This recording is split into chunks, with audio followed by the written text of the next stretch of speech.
Hey everyone, so here we are in Photoshop and I have a new document opened and I do that going under File and New, and it brings you to this dialog box where it will show you any recent items you've created, and then to the right it shows you where your dimensions and other specs will go.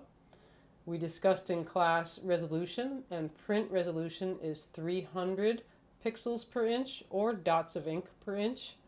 We're going to create this one, or I've already created a document at 8.5 inches by 11 inches, and you have these options here to the right also, and we are working in inches.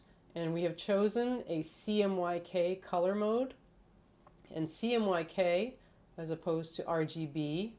CMYK is for printing purposes, and RGB is for digital screen purposes, so like the web or your computer screen. We'll go back to CMYK. I'm going to hit create, and there's our document. And we went over today how to use layers, how to use tools in the toolbar, including the move tool. And if you hover over each of these tools in the left-hand toolbar, it gives you a little demonstration about what they do. The rectangle tool is about making selections on a layer. The lasso tool is about drawing selections on a layer, and so on. So we're going to work within this layer and create some new layers. I'm going to come to the right-hand layers panel, and I want to make sure that this layer is active and open. To do that, I'm going to double click on this background layer. You see it gives me a dialog box. I can name my layer here if I want to. Not necessarily right now. It's going to tell me that I have opacity of 100%. So that's going to give me this white background, and I'm going to hit OK. So now this is open and active. This means that while I'm in the move tool, or I call it the pointer tool also, I can move that white background around. I'm going to put it back in place. And now I'm going to move over to the Marquee tool. I click on that once, and that's going to help me to create some shapes. So I'm creating a box, and I'm going to fill that box, and I go under Edit and Fill. And let's do that again. So Edit and Fill, and notice that to the right it has the Shift key, the little symbol there, and F5, and that's your keyboard command for filling in color. I'll click on that. Brings me to a new dialog box. Do I want the background color, the foreground color, or a color that I choose myself? Let's see. So the background color and the foreground color are shown right here on that toolbar. The background color is in the back, the foreground color is in the front, and you can change that once you're out of the dialog box by hitting these little arrows here. So I'm going to say I want to choose my own color, and here is the color picker. Let's go to green. Why not? So now it's going to fill this selection of a box with 100% opacity of that green. I want to turn off that selection. I hit Command D, and I want to make another box. Now before I do that, I want to be able to move these around individually, so I need to create new layers. I'm going to create a new layer, same thing, and I'm going to create a rectangle, and I'm going to fill that with another color. I'm going to click on that. I want to choose another color. I would like it to be yellow, and I want the opacity to be less, so I want it to be translucent, so 75%, and there we go. So you can see the background through the rectangle I've just made. Another layer.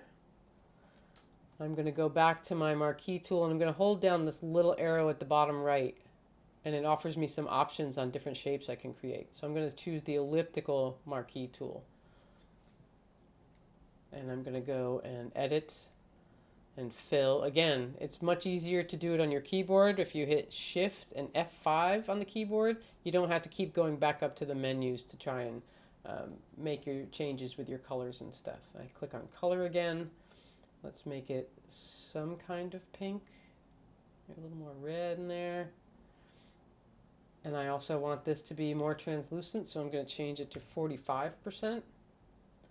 So you can see, I turn off my selection, that I'm actually creating different colors because of the transparency of my objects that I've created. I'm going to go back over to the Move tool, which on the keyboard is V. You can see here it not only it shows you what the tool does, but it also tells you the keyboard command. So very important to learn these. So now I want to move these layers around. I want to move the objects on the layers around. And I will just grab that. I will click on the next layer in order to grab this yellow rectangle. And if I click on the bottom one, notice that I created that green box on top of the white background. So those two are stuck together now. So they will move together. And that doesn't necessarily look the way I want it, so I'm just going to go back there. But you can see how you can move the layers, move the objects on the layers to change things very quickly instead of having to draw them exactly how you want them. And notice too the changes of the colors. So you're actually creating other colors within your layout.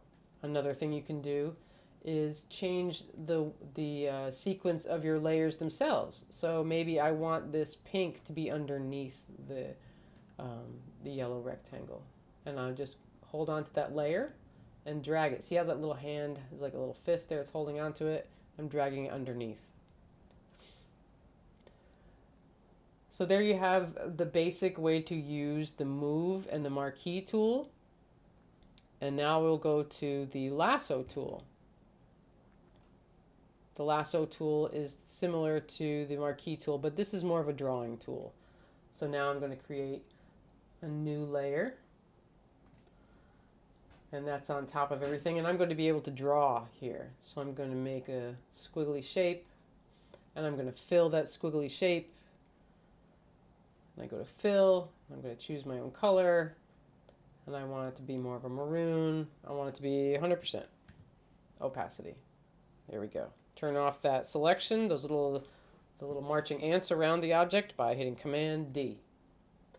Now, something else you want to focus on or think about is the line, the edge on the of your objects and the lines that you'll create using the Lasso tool and the brush tool.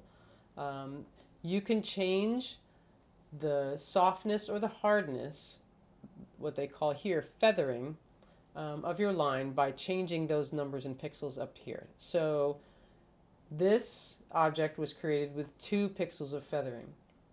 These objects were created with 0 pixels of feathering, so they're very hard lines on the edges. I'm going to go up to 20 pixels of feathering. And now I'm going to create another object, and I'm going to fill it. So I'm going to go here, and I'm drawing it. I'm going to go to Edit and Fill. I'm going to pick another color. And a nice blue-gray. I'm going to fill that at 100%. And Command D to turn off my selection. And you can see here exactly how the feathering changes the edge of my object. It's very different from the others. It's the same with your brush tool. Now also notice what I did here. I put these two on the same layer, intentionally or not.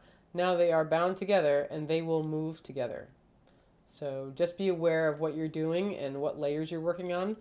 Photoshop is layer based and resolution based, so it's a little bit more complicated to work in than Illustrator as far as like a drawing tool, but you could do beautiful things here.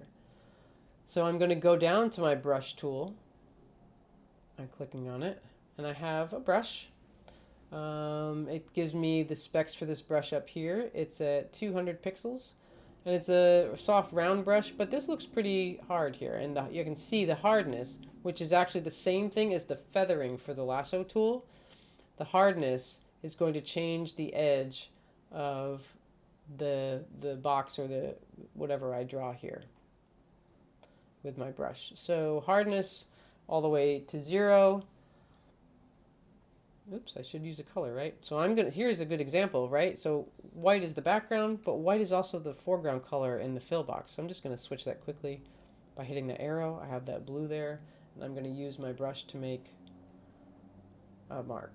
And you can see because the hardness, just like the feathering, is very low, it's going to give a very soft edge. If I go back up here and I take the hardness all the way up to 100%, you can see it's a very different look, a very different feel.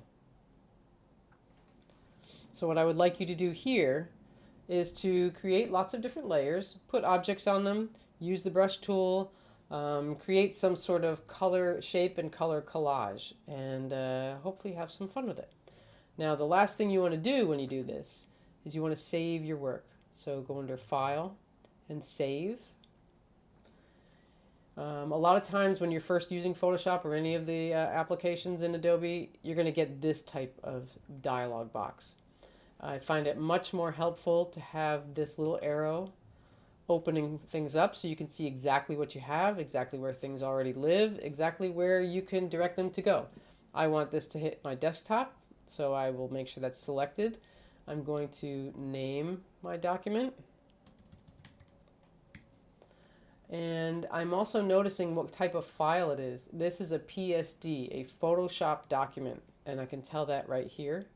If I come down to where it says Format for what I'm saving it as, the options, you have a few options here. A JPEG is going to, if you save as a JPEG, it's going to take away all of your layers. You'll still have the same final look, but you won't be able to manipulate anything afterwards. So we're going to save as Photoshop, which saves all the layers, it tells you here. And then we're going to hit save. And that's it. So create your collage, and we'll go over that again when we get back to class. Thanks.